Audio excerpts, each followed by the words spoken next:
Hey guys, so today I wanted to actually talk about something that it came up in a live stream I was doing recently. It's the idea that degenerate gimmick decks in Yu-Gi-Oh, we're going to define that shortly, are actually not that bad and can be totally fine existing as long as they are not super consistent. So, what do I mean by like degenerate gimmick decks? Because these are definitely buzzwords, and I think that it is important to like sort of define what we're talking about here. So, I'm talking about sort of two different types of decks. The first being decks that are like alternate win conditions. I know those are not often very popular, but we're talking about things like burn decks, or things like Exodia decks, or things like mill decks. My fingers are yeah.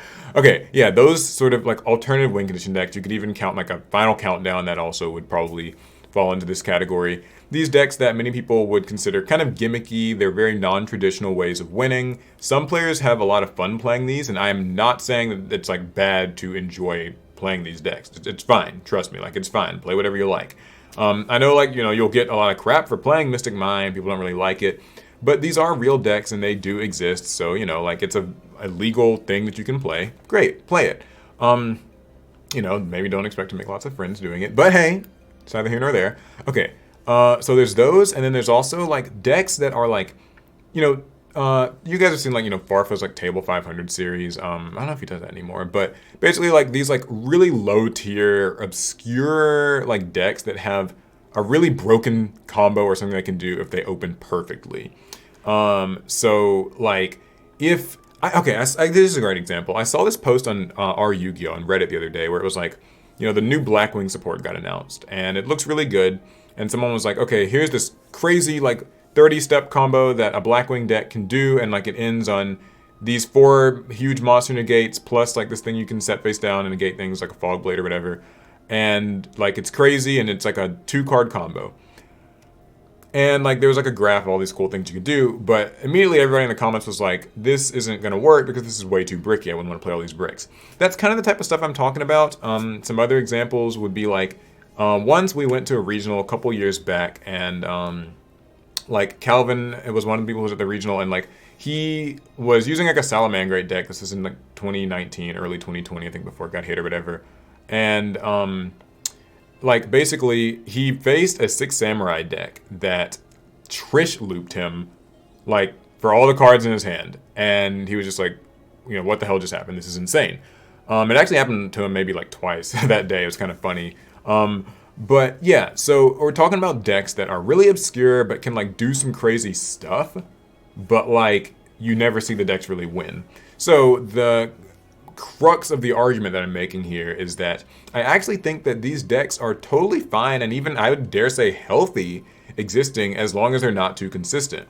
A really big thing with like FTKs that everybody, whenever people think of like an FTK, they have to kind of sell it to people, not with the fact that it's an FTK, but really more so with how consistent is it? What is like the percentage chance that you will open with like this FTK? And also, how vulnerable or susceptible is it to negation or disruption? In many cases, the answer is very much so. So there's like 2 things to worry about when you're playing these extreme like glass cannon, hyper obscure niche decks. They can do some really crazy shit if you open right, but like, in the case of 6 Samurai, right? Like, their Link 2 monster takes like 2 monsters to make, and then you have to discard a card to activate its effect. Now this lets you get Gateway of the 6 Samurai into the field straight from your deck, which is amazing and fantastic and can allow you to do some weird, crazy loops and trish people a billion times and make a huge board, and it's crazy and fun. But also, this card loses to Imperm and Effect Veiler, and like almost every other hand trap under the sun. In general, 6 Samurai are kind of fragile. Their monsters don't actually do a lot on their own. They don't really have a lot of steam or recovery, and like, one disruption is going to end all of that. So you would think, well, a deck that can do all this stuff seems like it would be so unfair, but if it can be stopped really easily, and if it's not even necessarily that consistent to begin with on its own merits, then is it really even a problem? And we were talking, the reason like this is coming up is because like what I was saying was on stream, we were talking about the ban list and how, certain cards will come off the ban list and like it might seem like, oh, this old card was so broken, there's no way they would like take this off the list. Someone's gonna Yada lock a person, or someone's gonna use Time Seal in some weird loopy way. Or Trish is at 3 now. Someone's gonna like find some way to make 3 Trishes in a turn. And it's like, yeah, those are certainly threats. But the thing is, if that stuff like takes running, 7 different bricks in your deck, or it can be stopped by 1 hand trap anyway, then I don't really have a problem with these sort of decks existing. And I actually think that they're fun in that. Hear me out, because I know like people, it's not enjoyable losing to like a Chain Burn deck or a Mystic Mind deck in a regional or something, especially if you're like on the bubble. I know, I've literally had that happen to me at multiple events, like just facing the random burn deck or whatever, and it just destroying your record and you're really salty and upset. But the thing is, these are, like I said, legal ways to play Yu-Gi-Oh! And they're fun in that they kind of keep us all honest. Every now and again, I think it's important to be reminded that Yu-Gi-Oh! As a game does have alternative win conditions. There's always going to be that little off chance that you do face a Mill deck, or that you do face a Mystic Mind deck, or an Exodia deck, or a Final Countdown deck, whatever. It'll happen. It can just randomly happen to you, and it comes down to, do you know that deck well enough to know how to like maybe stop it? Can your hand traps be used in such a way that it can maybe actually, deal with that Royal Magical Library? Like, you could side in your Effect Veilers. Or do you have answers, to Mystic Mind? Like, were you siding, Lightning Storms? Or were you siding maybe more pertinently, like, Cosmic Cyclone, MST, these sorts of cards? I agree that these would be, like, awful if they were really prolific in tournaments. If everybody was playing these, then yeah, Yu-Gi-Oh! Would be a bit of a nightmare to play.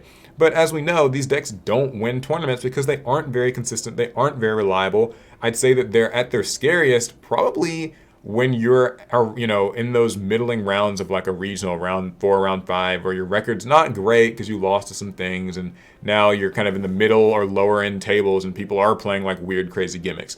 It's certainly a scary hell to exist in, because if you don't know what's coming, then, these decks can do some crazy stuff to you. And I'm not just talking about like, the alt win condition decks. I'm also talking about like, little Jimmy and his Blue Eyes Chaos Max deck that can like drop, 2 Chaos Maxes or something on you. I don't know, like some crazy thing, and then they use the Swords of Concealing Light or Book of whatever and like flip your monsters down and like kill you in 1 turn. Like, this stuff can happen. Don't get me wrong. This stuff can like happen. It can end you, and it sucks. But it doesn't happen often enough to be a problem.